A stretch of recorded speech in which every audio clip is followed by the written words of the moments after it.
Dr. Mindy here, and on this video, we're going back at belly fat. I've been doing a lot on belly fat lately because so many of you have been asking me.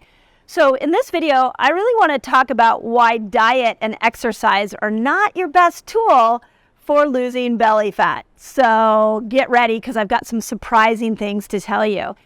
Okay, I'm going 5 things I want you to think about when you're like on the treadmill just trying to sweat your little fanny off to lose weight around the belly. I want to give you a different perspective because losing weight around the belly isn't about efforting. It's about understanding why your body accumulated weight there in the first place. So first, I hope you all know, if you're new to my channel, you probably don't know, but I hope many of you are waking up to the fact that calories in, calories out is not your strategy for losing weight. If it was, we would not be in the obesity problem that we have today.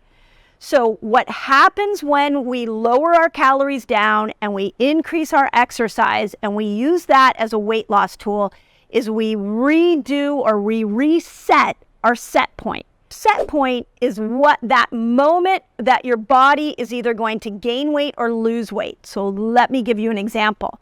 If you only eat let's say you eat 2,000 calories and you exercise an output of 500 calories, giving you a net of 1,500 calories, and that's working for you, you're going to always have to stay at that 1,500 calorie mark to stay the same weight. If you want to lose weight, you're going to have to get under that 1,500 calorie mark, go to more like 1,000 calories to be able to drop weight. And then if you do that, you start lowering your set point. Now your set point's 1,000 calories.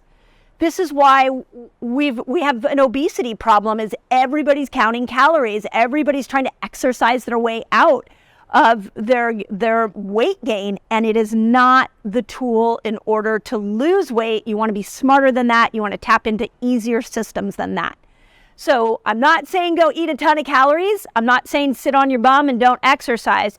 I'm just saying be cautious about the way that your brain might be approaching weight loss from this calorie in, calorie out standpoint, because long term that is not successful. Okay. Number 2 reason why diet and exercise doesn't work for losing belly fat is it's not allowing you to dip into your fat burning energy system. So remember, I've taught you all here on this channel that what we want to do is metabolically switch. I spoke of it in Fast Like a Girl. I have a whole chapter on it. So when you are metabolically switching, you are becoming a very good sugar burner. And then when your blood sugar comes down, you're switching over into your fat burning energy system. And you're starting to burn fat for fuel, which is giving you those ketones. So if we never come over here to this fat burning system, then what happens is you're never permanently burning fat. You're just working from the sugar burner system. So let's use what the classic thing somebody does when they go to lose weight is they restrict what they eat and then they exercise a bunch. All of that is just trying to manipulate the sugar burner system. The only way you get over the fat burning system is through fasting. This is why I'm such a fan of fasting, is I want you to practice taking those good habits that you have around food, those amazing habits you have around exercise, and I just want you to pair it to a fasting length. And in Fast Like a Girl, I wrote 6 different lengths. So it's anywhere from 12 hours to 72 hours. That's where you start to see more fat being burned permanently. So diet and exercise won't work alone, but if you pair them with a fasting window, they're going to work a lot better because they tap into this fat burning system. Okay, number 3, and this is a huge one. And what's interesting to me is that we've been really watching your guys' feedback on Fast Like a Girl. And actually, Amazon gives us some really interesting data on what people are highlighting in Fast Like a Girl for the people who bought the ebook. And one of the most common highlights in there are obesogens. So what happens when we diet and exercise to lose belly fat is we get caught in the low carb fake foods. We get caught in the low calorie fake foods. But the Diet Cokes, the gimmicky fake diet foods that are packed with chemicals. And those chemicals will make you gain weight. They are not your door out of weight gain. They're actually your door in to weight gain.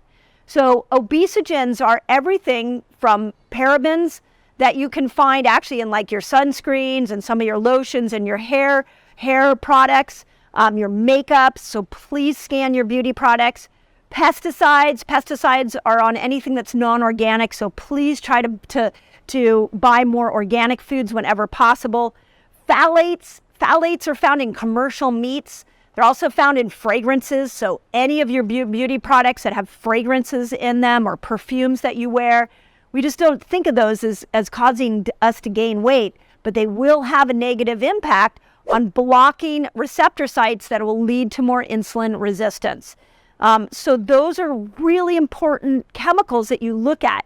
An easy thing to do, you can look for it in Fast Like a Girl, or you can just Google obesogens and look at the list, but then look at your toxic environment. Look at the beauty products you're using. Look at the cleaning products you're using. Look at the heavy metal load. I mean, we see in our Thrive program so many people with high lead, high mercury. Once we teach them how to detox that, they start to drop weight after efforting a whole bunch. So obesogens are a real thing, and they're everywhere, and they're causing you to hold on to weight. So please start to unload your toxic loads and bring them down so that you can really live in the body that you want to live in. Okay, number 4 reason why diet and exercise doesn't work for belly fat is that it doesn't really address the cortisol issue. Now, gentle forward movement exercise like walking, a gentle run, just movement, a yoga, those are cortisol regulating activities. But I'm talking about when you decide, hey, today's the day I'm going to lose weight, so I'm going to slap on some gym shoes and I'm just going to go run as hard as I can, and you really push yourself. What we know is that if you're chronically doing that over and over and over again, you're raising cortisol. And belly fat in particular is where extra cortisol gets stored in. So I'll just use myself as an example. I know that when I start to feel like, put on my pants a little tight around my waist, and I know I've been fasting, I know I've been eating well, but there's a little extra padding around my belly, I go immediately to what have my stress levels been? Because when stress is high, cortisol's high. When cortisol's high, you become more insulin resistant, and your body stores glucose and cortisol in belly fat. So you want some exercise variation where you're doing yoga, you're walking. You can still have your push days, but I want to make sure that you're balancing that with some recovery and some lower cortisol activities. Okay, now the number 5 reason why diet and exercise alone doesn't work is because you need your liver to burn fat. So diet and exercise, unless you're going to go into more of the bitter foods, which a lot of you here are doing because I've taught you on video how to do that, but we really want to see that you're leaning into some of those radicchio or arugula, the greens that support healthy liver production, ginger, lemons. Those bitter type foods really support your liver, and your liver is this key fat burning organ. So we've got to love on the liver, and diet and exercise doesn't always do that. This also means things like alcohol. There are a lot of clean alcohols you can do, but if you're really trying to lose weight, get off alcohol of any kind and make sure that you are supporting good liver health, because you need your liver to be able to burn fat. So there you go. There are my 5 things. I hope that's incredibly clear. If you've tried any of these 5, please let me know what's worked for you for belly fat. We are a community here. Again, we don't want to change your set point. We want to dip you into the fat burning system. We want to make sure that you're bringing your obesogens down. I want to bring your cortisol down, and I want to love on your liver. If you're doing that and you're diet and exercising, fine. That's great. But what happens right now, like I've said, is most people turn to diet and exercise without looking at those 5 things. Okay, if you've made it this far in the video, it's a sign. You definitely need to subscribe. If you love that video and you want to dive into more of the information I have on this channel, go to this video. 5 foods that will sabotage weight loss. And they're going to surprise you. These are ones that you're probably doing thinking they're helping you lose weight.